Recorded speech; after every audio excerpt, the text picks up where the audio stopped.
మిమ్మల్ని పంపాలనే మాట్లాడుతున్నాము, మిమ్మల్ని ఏదో రకంగా పంపాలనే చూస్తున్నాము.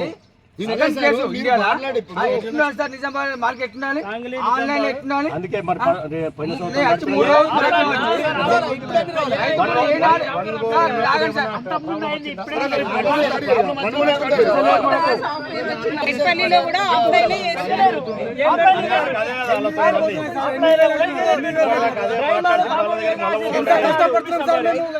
ఎంత కష్టపడుతున్నాం రైతుకు లాభం వచ్చేటట్టే మళ్ళీ ఇప్పుడు వెళ్ళిపోయినరు, మాతో కాదు అని వెళ్ళిపోయినరు. ఇప్పుడు మళ్ళీ మేము మేడం తోలుకొని మేము వాళ్ళ దగ్గర పోతున్నాం, మేము వాళ్ళ దగ్గర పోతున్నాం, వాళ్ళు మా దగ్గర రావాలి, మేము వాళ్ళ దగ్గర పోతున్నాం. రిక్వెస్ట్ చేస్తున్నాము రైతుకు లాభం వచ్చే విధంగానే, రైతుకు లాభం రావాలి. ఇప్పుడు వచ్చిన రైతులని ఎలగొట్టాలని చెప్పి ప్రయత్నం చేస్తున్నాము. మండే నుంచి మార్కెట్ బంద్ చేయి, ఆన్లైన్ అయితేనే డిస్టెన్స్ కోసం మాల్ రాకముందు చెప్పాలి రైతులకు. ఈ రోజు బంద్ చేస్తాం, ఇప్పుడు రైతులు మాల్ తెచ్చి రైతులు మాల్ తెచ్చి అమ్ముకొని పోతారని చెప్పి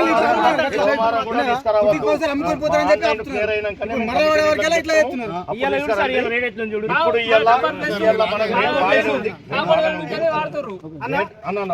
రేటు బాగానే ఉన్నది. ఇప్పుడు చెయ్యమని పోయిండ్రు కమిషన్ ఏజెంట్లు, ఖరీదారులు. ఇప్పుడు వాళ్ళ దగ్గరికి మేము పోతున్నాం, వాళ్ళు మా దగ్గరికి రావాలా కానీ మిమ్మల్ని తోలేయాలన్న ఆలోచనతోనే మేము మళ్ళీ వాళ్ళ దగ్గర పోతాం. వాళ్ళు మా దగ్గరికి రావాలా, మేము వాళ్ళ దగ్గర మేము మీకోసం ఆలోచన చేసి వాళ్ళని రిక్వెస్ట్ చేస్తున్నాము. మా వాళ్ళ రేటు పెట్టండి. మనకు 2 రోజులు మనకు రేటు మంచిగా వచ్చిందా? ఇప్పుడు కూడా అదే రేటు పెట్టండి, మా రైతుల లాభం చేయండి అని మీ వల్లనే కొట్లాడుతున్నాం. ఆఫ్లైన్ అయినా ఆన్లైన్ అయినా ప్రాబ్లం లేదు. ఆన్లైన్ అన్నది భారతదేశంలో ఒకటే సిస్టము. మన 206 మార్కెట్లకి ఒకటే సిస్టమ్. 200 మార్కెట్లకు అక్కడ ఢిల్లీకి వెళ్ళి ఆపరేషన్ జరుగుతుంది. మెట్పల్లి నడుస్తుంది కానీ మెట్పల్లి ఎన్ని దుకాణాలు ఉన్నాయి? ఎన్ని దుకాణాలు ఉన్నాయి? మీరు గట్టిగా మాడతాం, మేము గట్టిగా మాడతాం.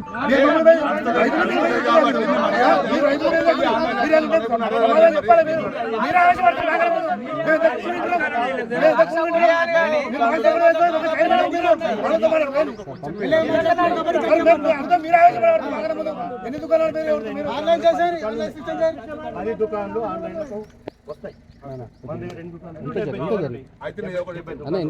70 దుకాణాలు మన దగ్గరికి 2000 మంది వస్తారు. వాళ్ళ దగ్గరికి చేయొచ్చు.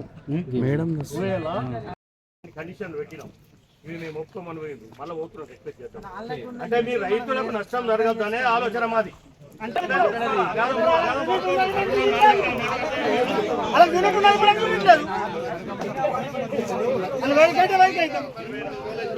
అలా యూనిట్ ఉంటా, మనకి యూనిట్ ఉండదు.